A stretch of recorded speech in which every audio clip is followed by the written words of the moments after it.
Et salut à toutes et à tous, bienvenue dans cette nouvelle vidéo. Aujourd'hui on va parler du Mantis fabriqué par RSI, le nouveau vaisseau qui a été intégré en jeu en 3.7. On va faire le tour, ça va être assez rapide parce que c'est un vaisseau qui est vraiment qui a qu'une seule utilisation, qui servira qu'un seul type de gameplay. Pour commencer, donc c'est un vaisseau RSI, ça se voit à son design, même si pour le coup il a clairement un design beaucoup plus propre que les constellations par exemple, ou même l'Aurora. On sent que c'est un petit peu le nouveau design RSI qui a été retravaillé. D'ailleurs on sent en voyant le Mantis que les constellations auraient bien besoin d'un rework au niveau des textures, au niveau des formes, etc. Donc concernant le rôle de ce vaisseau, c'est un vaisseau d'interdiction. Il est donc prévu pour sortir les autres vaisseaux de Quantum, pour pouvoir les intercepter et les arrêter au besoin. C'est un vaisseau monoplace qui ne peut accueillir donc une seule personne. Il a pas de cargo. Il a, on va voir après, une couchette, des toilettes, une petite kitchenette, et puis c'est tout, c'est assez rudimentaire à l'intérieur. On va tout de suite rentrer dans le vif du sujet, monter dans le vaisseau et prendre les commandes, voir un peu comment il se comporte ce vaisseau. Cool. Donc premier truc qui me gêne un petit peu, même si c'est lié à toutes les constellations, tous les vaisseaux RSI, bon à part l'Aurora évidemment, c'est cette petite rampe pour monter dedans. C'est vraiment pas super pratique dans la pratique justement. Bon là pour ce coup-ci ils ont mis un petit bouton qui est pas mal, qui est mieux que l'item 2.0. Bon évidemment pour monter sur la rampe il faut sauter, c'est pas encore au point. On sent que c'est pas encore tout à fait au point. Après une fois qu'on est dedans, ça va, mais quand on est en EVA par exemple dans l'espace, c'est pas terrible. Bon bah direct quand on rentre dedans, on se rend compte que c'est très sobre, on va pas aller... y a pas 10 000 choses à voir, il y a des petits écrans là, pour l'instant ils servent à rien. C'est juste de la déco. Il a également des toilettes cachées ici, restroom. Des toilettes d'inspiration japonaise comme on peut voir, c'est assez marrant. C'est je crois la première fois dans le jeu qu'on a des toilettes aussi réalistes. D'ailleurs on peut s'asseoir dessus, alors c'est très con, mais c'est pas le cas de tous les vaisseaux, c'est même assez rare en général. Et la couchette, évidemment, classique, couchette classique pour se déconnecter. Il y a un petit écran ici qui est inutilisable pour l'instant, encore une fois. Et puis sinon voilà, pour tout ce qui est intérieur, on a fait le tour, et on va direct monter dans le siège du pilote.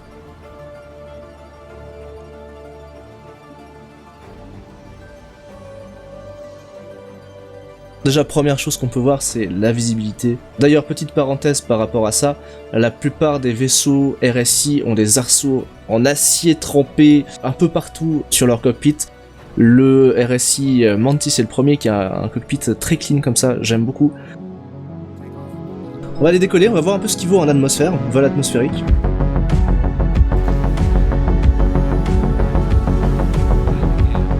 Je rentre les trains et on va voir tout de suite un de ses points positifs à ce vaisseau qui est assez impressionnant, c'est qu'il est très maniable, très rapide surtout, très rapide dans l'atmosphère, 380, sur une atmosphère dense comme celle d'Hardcore, c'est pour ça que je suis venu à Hardcore pour faire cette vidéo d'ailleurs, c'est que c'est également un bon test de vol atmosphérique.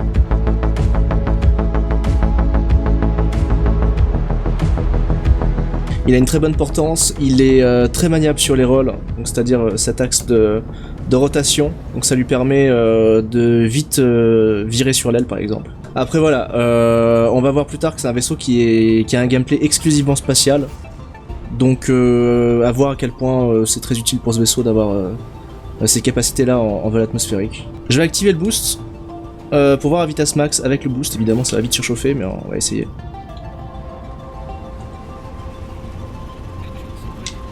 Ok, donc il peut monter jusqu'à environ 500 mètres secondes sur un coup d'accélération. C'est quand même énorme, À titre de comparaison, actuellement sur la 3.7, le P72 Archimède va à une vitesse de 400 mètres secondes ici dans ces conditions en atmosphère. Archimède qui est donc un petit vaisseau, tout petit vaisseau, alors de luxe compétition. Et là on a le RSI Mantis qui nous tape du 380 tranquille. Donc encore une fois on peut constater qu'il y a des soucis d'équilibrage au niveau du modèle de vol pour l'instant. Mais je pense que c'est plutôt les vaisseaux qui vont vite qui sont justes. Il y a des problèmes avec les petits vaisseaux actuellement qui sont pas vraiment équilibrés. Le Razor il va à moins de 300 mètres secondes, c'est assez ridicule. Là je pense que le RSI Mantis en termes de pilotage atmosphérique m'a l'air plutôt équilibré. Petit défaut d'ailleurs on constatera pour l'instant, encore une fois probablement un truc à équilibrer. Là les phares sont allumés. On voit presque rien. On voit pas la différence pratiquement sauf quand on est collé, mais bon quand on est collé en général c'est trop tard. Voilà. Yes. Excellent. C'était prévu, c'était pour vous montrer un autre problème lié au RSI Mantis, que voici. Alors très très fragile, vraiment trop fragile.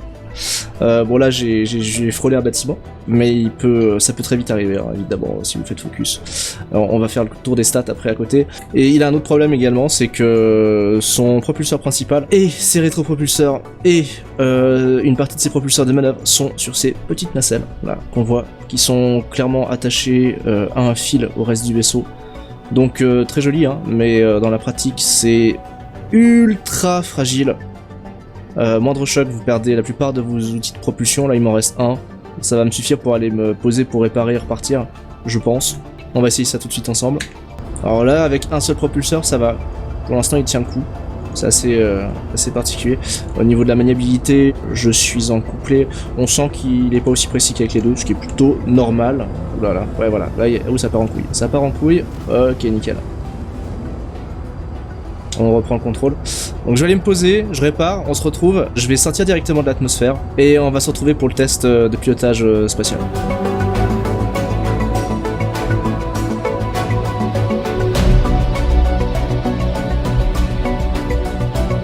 Ok, donc j'ai été nous positionner aux alentours de Arcal 1 pour tester le vol spatial. On va aller faire le tour un peu autour de la station, on va un peu faire les cons en essayant de pas se cracher, et puis on va voir un peu ce que ça vaut tout simplement. Je vais mettre donc évidemment la barre rouge, qui est censée être la limite de maniabilité du vaisseau, évidemment dans un cadre un peu plus sportif je mettrai la limiteur au-dessus, mais nous on va se mettre à la barre rouge pour faire les tests. L'axe du roll, comme on l'a dit tout à l'heure, on a pu le constater déjà en atmosphérique, il est plutôt bon.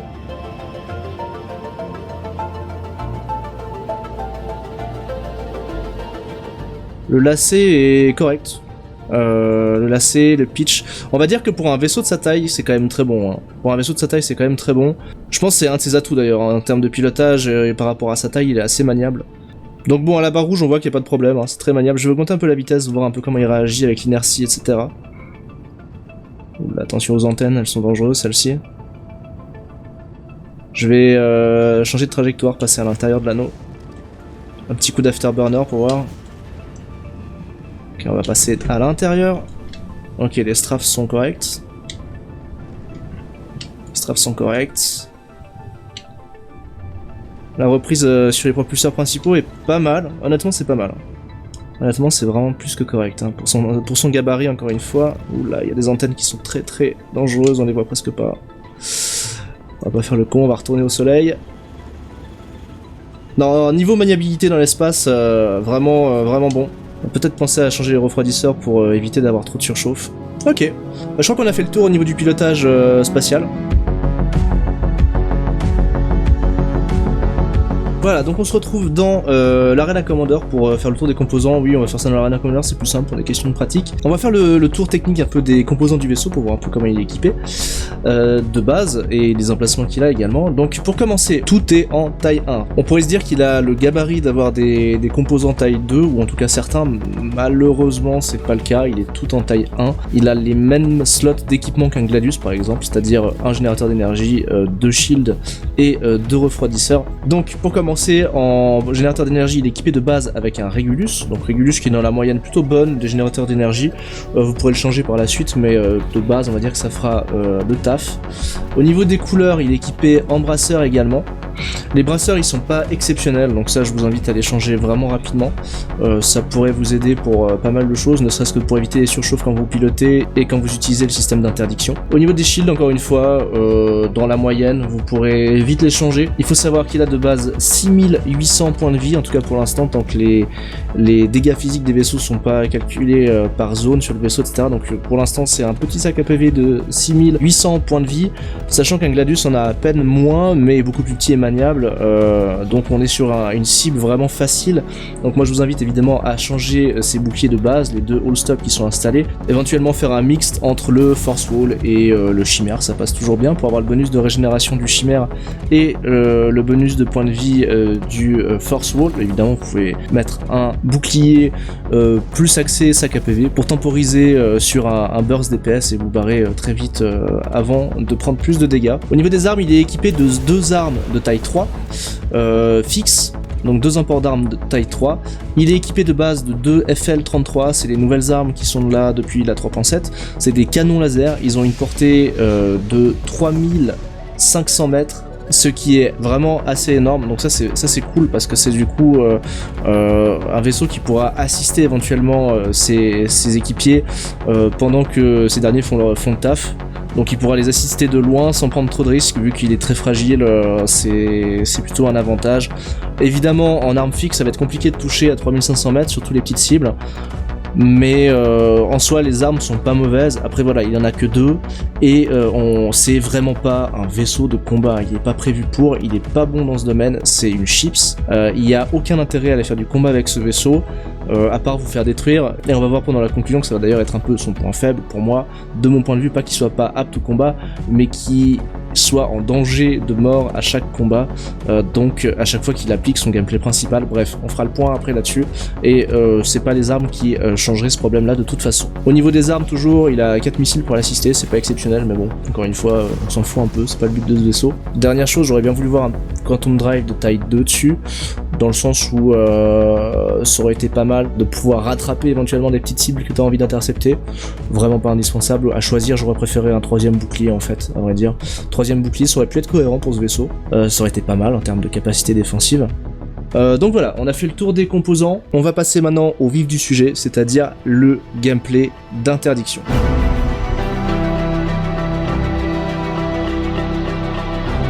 Et nous voilà paumés au milieu de nulle part, dans l'espace profond après une interception.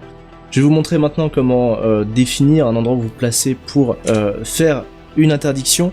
Alors là c'est juste pour les besoins de la démo, je vais intercepter personne parce que je suis tout seul pour le tournage de cette vidéo, mais c'est très simple. Imaginons vous êtes à Olizar, vous voulez intercepter quelqu'un qui va sur Daymar, bah vous faites un quantum vers Daymar, vous coupez les moteurs en plein milieu du quantum, vous vous retrouverez au milieu sur la route, et il vous suffira d'attendre qu'une autre personne veuille aller sur Daymar pour simplement être sur sa route. Il prendra la même route que vous, et comme on va voir la bulle d'interception est d'une 20aine de kilomètres, il y a de fortes chances que cette personne passe dans votre sillage. Bon, maintenant que vous êtes placé dans l'espace, imaginons qu'on est exactement là où on veut être pour intercepter notre cible, il va falloir maintenant activer votre QED, qui est donc l'interdicteur du Mantis. Donc ça se passe avec l'item 2.0. Pour l'instant, il n'y a pas de raccourci définissable dans les options, mais ça devrait arriver un jour ou l'autre. Donc on appuie sur QED on. Là, ça ouvre la trappe à l'arrière avec le générateur d'interdiction. Et là, vous avez 2 options qui se présentent à vous. Donc snare ou un dampener. Donc en gros, excusez-moi pour mon accent, je sais pas si ça se prononce comme ça, mais en gros, celui de gauche, c'est celui qui va permettre de faire sortir votre cible de quantum. Donc ça veut dire que si vous êtes sur sa route, vous activez le snare, il ne pourra pas passer à travers, il va se faire arrêter, vous allez l'intercepter, l'interdire, on va dire. Donc ça, c'est la première option. Et la deuxième, ça vous permet d'empêcher une cible qui est déjà là de partir, on va dire. Il faut savoir que celle-ci fait les deux en même temps, c'est-à-dire que ça coupe le quantum de la cible, en plus de l'interdire, de l'empêcher de repartir. Celle-ci ne fait que empêcher de repartir les cibles déjà présentes, ce qui fait que si par exemple vous avez intercepté une cible, vous voulez pas qu'elle reparte, mais que vous voulez pas intercepter les autres cibles qui passeraient par la même route, par exemple, on sait pas, des forces de l'ordre, vous passez sur le dampener, ce qui fait que ça empêchera votre cible de partir, et ça ne vous fera pas arriver plus d'ennemis potentiels sur votre vaisseau. On va commencer par la charge. Donc avant de l'activer, première chose, vous allez désactiver vos armes et vos boucliers. Pourquoi? Donc le générateur d'interdiction pompe vraiment beaucoup d'énergie. Si vous laissez les armes et les boucliers chargés, ça va juste faire complètement surchauffer votre vaisseau. Ça souligne donc un point ultra important: si vous faites une interdiction, assurez-vous d'avoir quelqu'un, un autre vaisseau, pour couvrir vos arrières. En tant que Mantis, vous ne servez à rien d'autre, vous serez une cible à abattre quand vous aurez intercepté votre vaisseau. Donc vous pouvez maintenant activer, on va commencer donc par le snare. Donc évidemment je désactive les armes, ça a désactivé également le QED, donc je le réactive lui tout seul. Et on va lancer la charge. Donc là on voit que ça charge. Pour l'instant c'est pas prêt à envoyer. Donc ça va prendre quelques secondes. Une fois que c'est chargé, vous allez pouvoir l'envoyer. Donc vous voyez, une fois que la charge est pleine, on voit, il y a les effets qui passent au niveau du cockpit. Donc il y a un petit effet visuel qui se voit de la première personne, ça c'est assez cool. Donc une fois que c'est chargé, vous allez pouvoir le lancer en appuyant sur Initiate.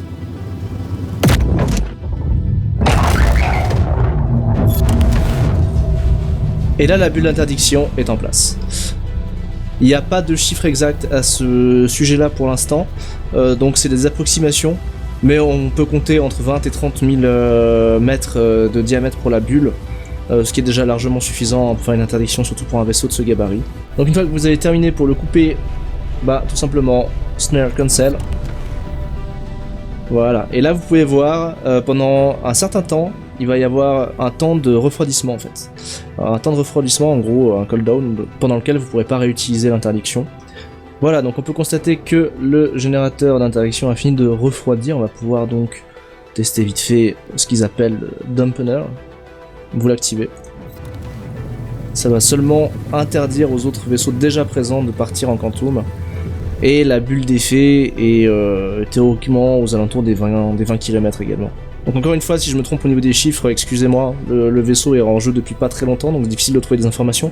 Je vais mettre, comme j'ai fait pour le Banu Defender, en commentaire épinglé par écrit, les petites rectifications, ajouts qui sont nécessaires justement par rapport à ça. Donc voilà, n'hésitez pas à lâcher un petit com pour donner une information si vous avez pu faire des tests et à faire des remarques, etc. Vous avez été pas mal sous la vidéo du Banu Defender à en faire, et je trouvais ça très intéressant, donc voilà, n'hésitez pas.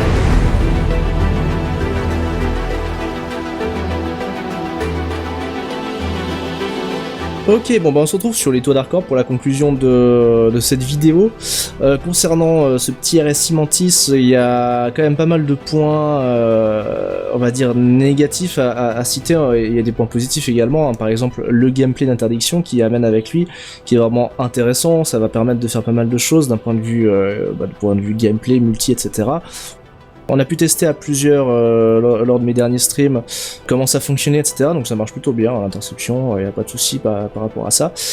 Évidemment, bah, problème majeur, le vaisseau, à part ce gameplay là, il sert à rien en fait. Il sert à rien, donc il va pas pouvoir se défendre, il va pouvoir intercepter, mais il va pas pouvoir attaquer ou défendre les cibles qu'il intercepte. Donc c'est un vaisseau qui va se jouer obligatoirement avec d'autres à côté, hein, pour l'assister. Ça va être son rôle principal, ça va être juste ça, l'interdiction. J'ai peur qu'en termes de gameplay, ce soit un petit peu redondant pour un joueur. Imaginons, vous êtes dans une corpo et votre rôle c'est de gérer juste l'interdiction des vaisseaux ennemis. Ah bah j'ai peur que ça soit un petit peu redondant, vous allez juste être à attendre dans votre vaisseau qu'une cible apparaisse avec vos potes à côté, et puis une fois que la cible sera interceptée, bah ce sera vos potes qui feront le taf. Donc, moi c'est un petit peu ça qui m'inquiète, donc moi je le vois un petit peu comme un vaisseau de PNJ finalement. C'est un vaisseau qui est indispensable dans le verse, c'est un vaisseau qui je pense c'est gameplay d'interdiction jusqu'à présent était réservé à des PNJ, envoyer des Avengers, faire de l'interdiction, envoyer des constellations, envoyer des vaisseaux qui n'avaient rien à voir. Là je trouve intéressant parce que justement c'est un vaisseau qui est prévu pour ça, j'espère qu'on en verra plus des vaisseaux PNJ RSI Mantis.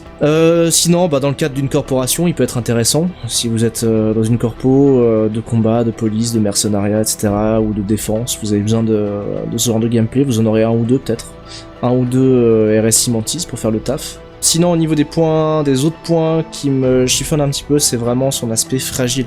Alors certes, il est très joli, mais en fait, quand ils ont annoncé qu'il y aura un vaisseau qui allait arriver, on a très vite spoté que ce serait un vaisseau d'interdiction.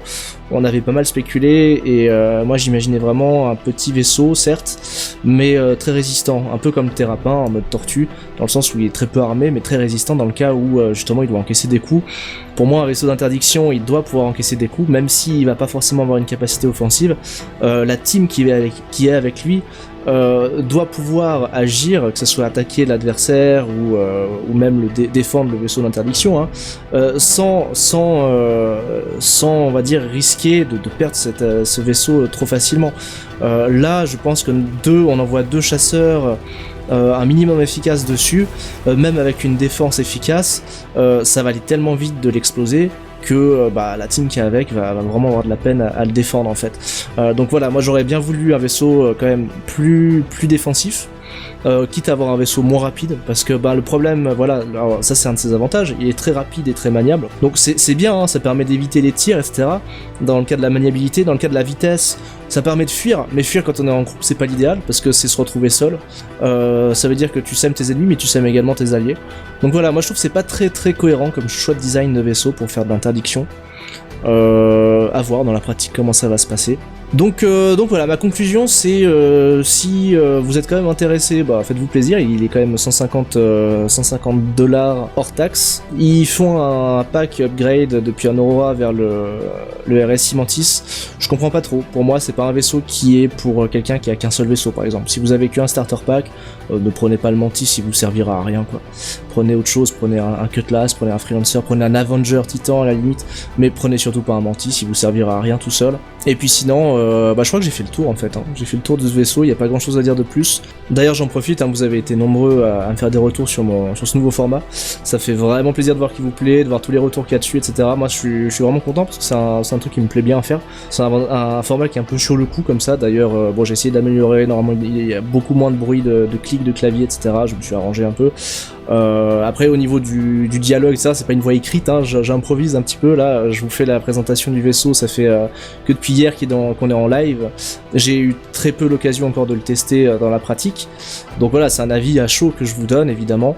C'est pour ça, n'hésitez pas en commentaire encore une fois à compléter ce que je dis et à apporter des nouvelles informations. Je vous lis tous et d'ailleurs je mets donc en commentaire épinglé des petites rectifications qu'il y a à mettre que j'aurais zappé dans la vidéo ou des petites bourdes évidemment que j'aurais pu dire, je les mets là et comme ça tout le monde peut les voir. N'hésitez pas à utiliser mon code referral si vous n'avez pas encore de compte sur le site RSI et que vous comptez acheter le jeu, c'est dans la description, tous les liens sont dans la description. Je vous mets également le calculateur de DPS et d'équipement d'Hercule qui vous permettra d'équiper correctement votre vaisseau sur une page internet au lieu de devoir farmer tous les composants en jeu pour les tester manuellement. Du coup, merci beaucoup à tous ceux qui ont suivi cette vidéo, j'espère qu'elle vous a plu. Puis on se retrouve pour la prochaine, à très vite, c'était Terada. Ciao.